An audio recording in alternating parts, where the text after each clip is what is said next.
I'm going to be reviewing some of the new 52, such as this.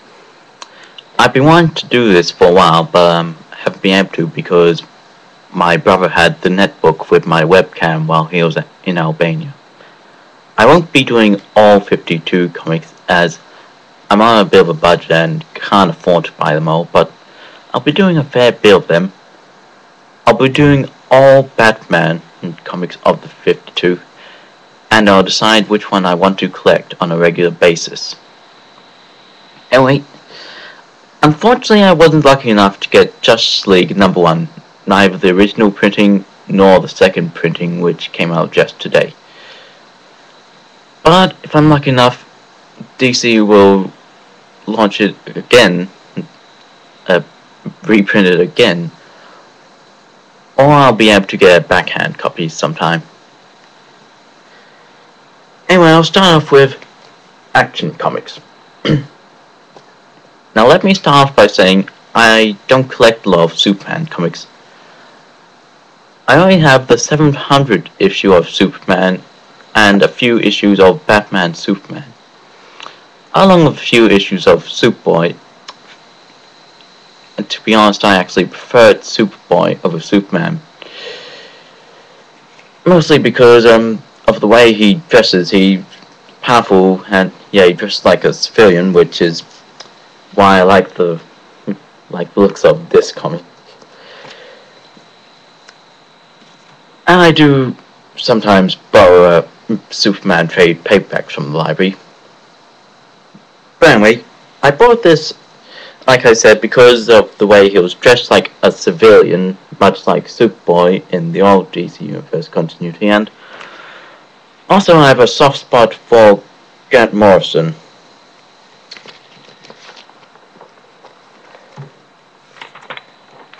Now it starts off with how Superman comes in to rescue someone, yet the police are against him, which is a common theme in early Batman stories, yet not so common in other superhero stories in the old DC continuity, but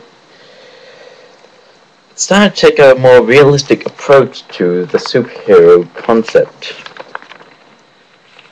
Now,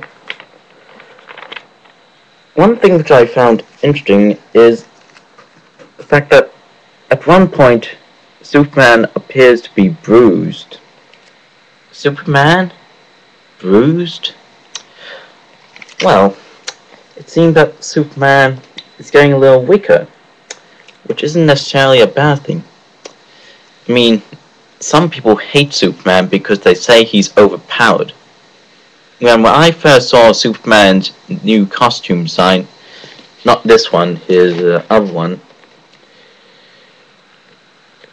I can't really show it from here, but it kind of looked like body armor. I was thinking, why does Superman need body armor?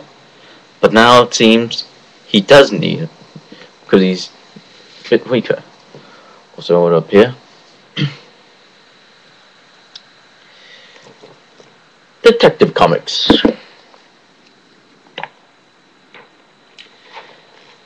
It starts how Batman should, with his greatest villain, the Joker. It deals with the theme of how the Joker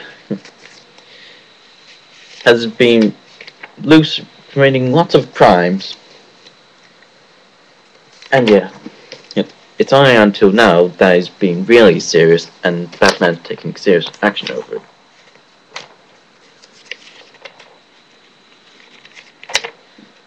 Now, sorry if I'm going rather slowly here, but be patient.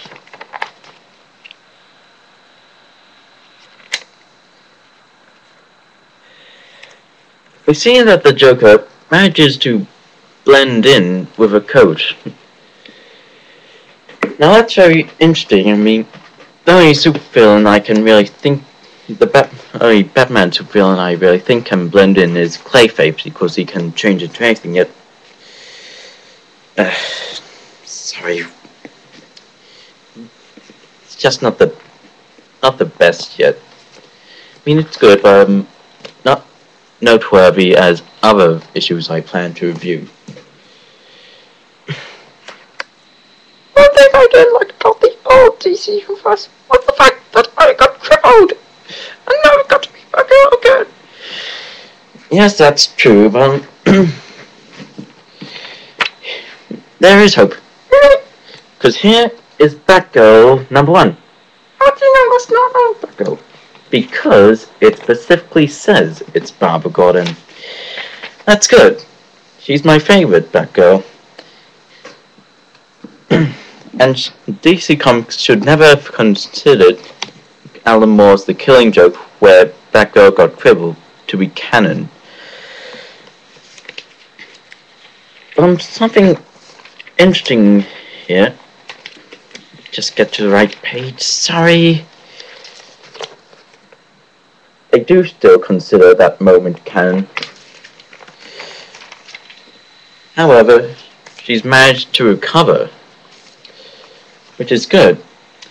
Ah yes, and here's a picture of Superman's other outfit.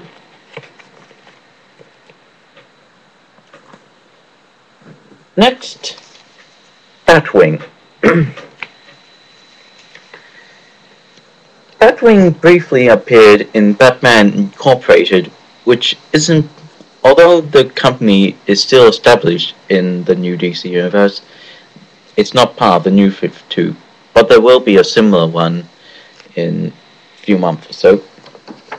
Anyway, let me just say, it's interesting to have a new character, and the artwork is just stunning.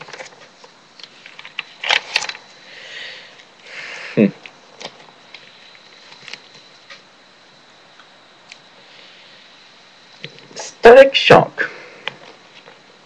Now, I don't know a lot about Static Shock. All I know that he was part of some imprint of DC Comics, which then became a cartoon series, which then connected to other DC animated series, such as Batman the Animated Series and Batman Beyond. And then eventually that imprint, years after it was disbanded, merged with the DC Universe. There's not much I can say here. The artwork is quite simplistic, well, sort of simplistic, but the inking is great. It's the type of artwork which I typically like. Now, I don't mean to give anything away, but what a cliffhanger. His arm got cut off in the first issue. Wow. Next, Justice League International. At least I got one Justice League, just not Justice League of America. One time, one of the heroes considered was Plastic Man, but he was rejected for being too silly, which is a shame because he's one of my favorite characters of DC Universe. I mean, if he does get a number 1 at some point, I hope it's really a cartoon because that works really well.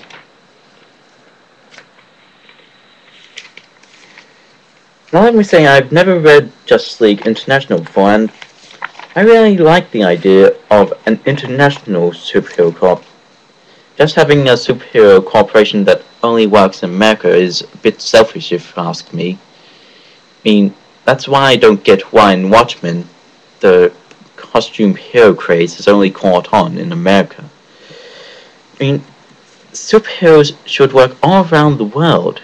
They can save the world, so why not save the world? Why just save one country or one city?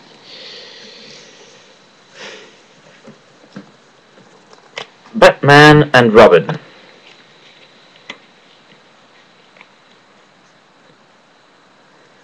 It starts off with a prologue of, well, the dialogue is a Russian Batman. But anyway, going on, rather than having Dick Grayson and Damian Wayne as Batman and Robin, it's Bruce Wayne and Damian Wayne as Batman and Robin, which I find very good. I mean, Bruce Wayne hasn't known his son all his life, and being Batman and Robin gives them a time of bonding.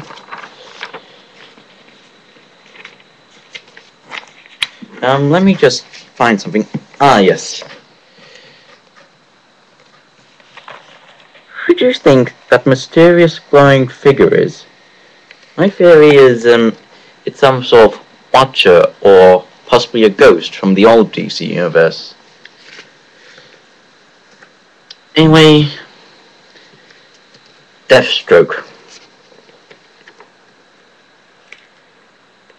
In the old DC universe, Deathstroke was mainly seen as a villain, but in this comic he's portrayed more as an anti-hero, which is what I like, because to me there didn't seem to be enough anti-villains in comics in the DC comics. There are plenty of anti-hero comics in the Marvel line, but DC comics, anti-heroes are something they need. Batwoman. It retains the same writer and artist who made their debut of Batwoman in Detective Comics, well, not the character, the series, with the highly detailed action sequences, yet the less detailed conversation and stuff sequences. And also, J.H. William III has also become not only the artist, but the co-writer. Or they do that already in the previous Batwoman line. Sorry, I didn't collect that. I've only read the trade paperback of Batwoman Elegy and have the issues of the first and last Detective Comics of that storyline. Ah yes, and there's use of a good technique which wasn't used before. Color and black and white contrast. Yeah, I like that.